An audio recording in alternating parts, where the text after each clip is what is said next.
Welcome back to the Lockwood Chronicles. My name's Larissa, and today we're going to be going through my February wrap-up reads.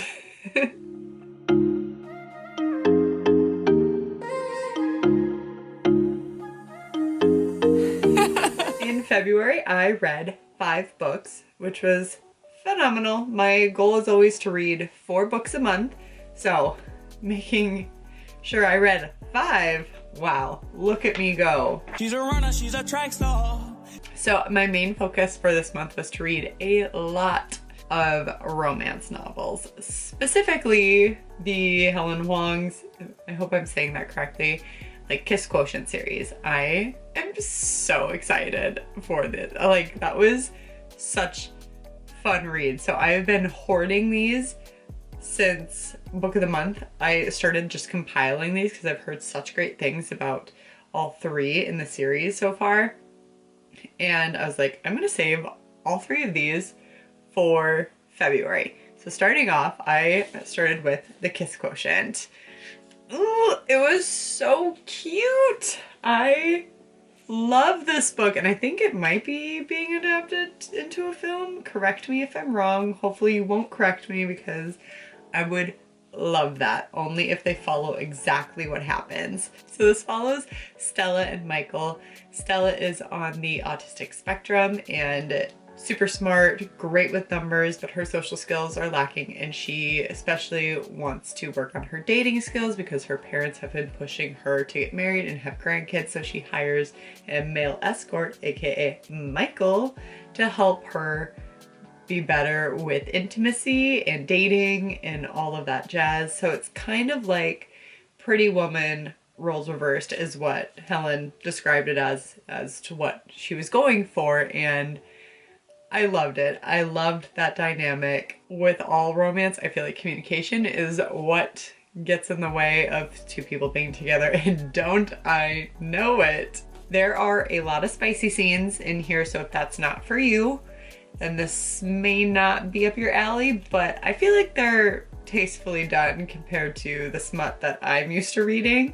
So it's more of like a rom-com cutesy, but yes, there's definitely some spicy scenes, and it's a very good feel-good romance. I love that autism is being tackled, because you don't see that, and that's one of the questions back in the, I like to read the reader's guides. I just love when books include that. One of the questions that it brings up is, does it surprise you to see an autistic person exploring a sexual relationship? If so, why? And I had never really thought of that. And I love that this is being represented very well, at least in my very limited experience. So hopefully that is the same with somebody that does have more, because I know that Helen has been diagnosed on the spectrum. I don't know, I hope that's bringing a voice to people with autism. Next up is The Bride Test. Oh, also super cute. I love this one. So this is following Esme and Kai. Esme is from Asia and met Kai's mom while she was working in a hotel and cleaning the bathrooms. She got pregnant very young, had to drop out of school, but she's always been really smart and really loves learning, and she just wants to make a better life for herself. And Kai's mom is over looking for a wife for Kai and having an arranged marriage.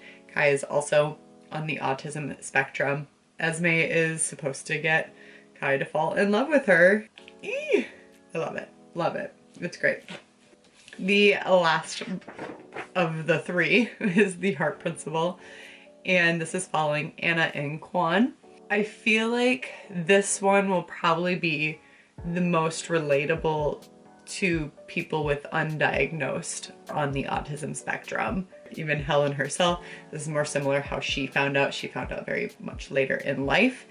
And it also deals a lot with being a caretaker of a sick family member and just the pressures, and also dealing with burnout, and specifically autistic burnout. I really liked Kwan's kind of insecurities through this, because you see him in the other 2 books as like the fun-loving, super funny, like really upbeat person and caring and loving and everything like that, and he's still caring and loving, but He's had a bout with cancer and he is feeling very insecure about it, and he has to work through his emotions and issues with that as well.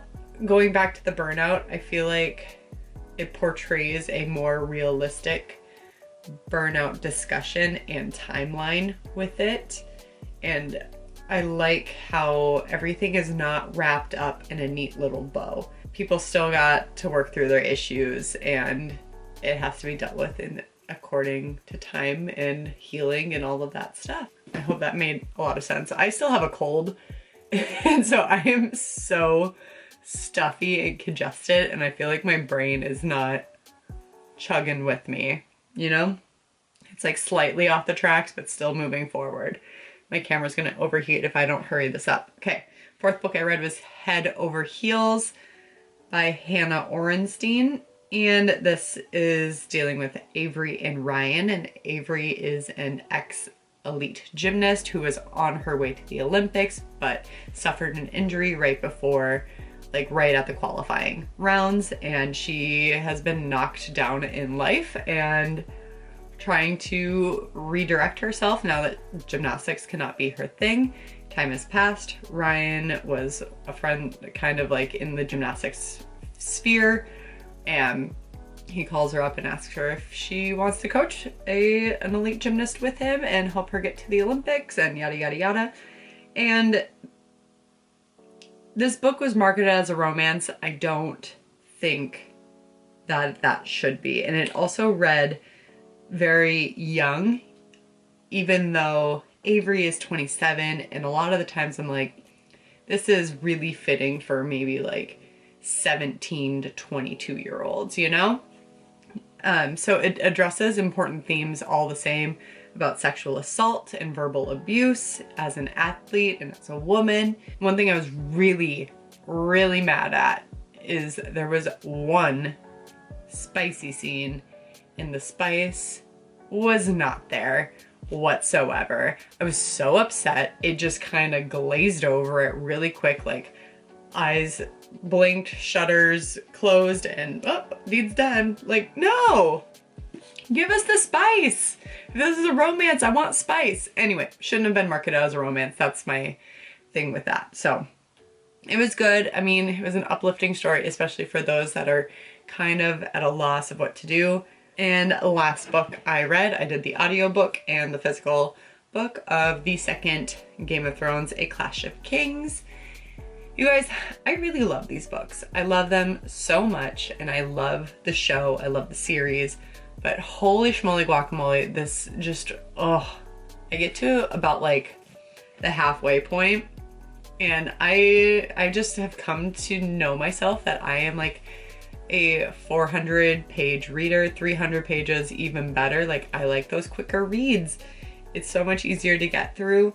I love these books, but at the same time, it's kind of like when you eat the same thing continuously at the same meal, and if you don't try something else, you just get really sick of it. But it's such a good series. It's such a good book. It's just really hard for me to get through the last half of both this one and the last one. And I'm so entranced by it, but I'm just so like tired of it too. Could I put down this book and just pick up another one and then pick this up? Like, have a little hiatus from it for just a book? Yes, I totally could. Definitely, 100%. Will I ever do that? No, because I am who I am. And I hate reading two books at once. I love this. Theon, really hate Theon. Sansa's coming around. I'm happy that she's on the up and up. But dang, I forgot how much I despise Theon. Ugh. I mean, he was annoying in the first one, but like in the second one, gosh, I can't wait for what happens to him to happen. Same with Joffrey. So over Joffrey being alive right now. So annoying.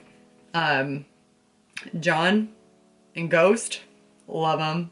Dany, she's getting there. Arya, what? She's on her little journey. Love that. Ugh. So great. I will be reading the third one next, or this coming month. Again, and listening to the audiobook. That really helps because, again, I have such a long commute this would take me a whole month to get through if I just physically read it, and that's no bueno. So that is what I read in February.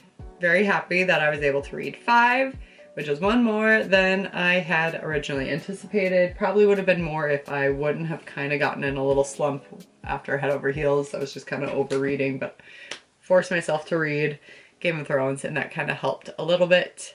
I'm currently reading The Magnolia Palace, which is over there and I don't feel like getting it.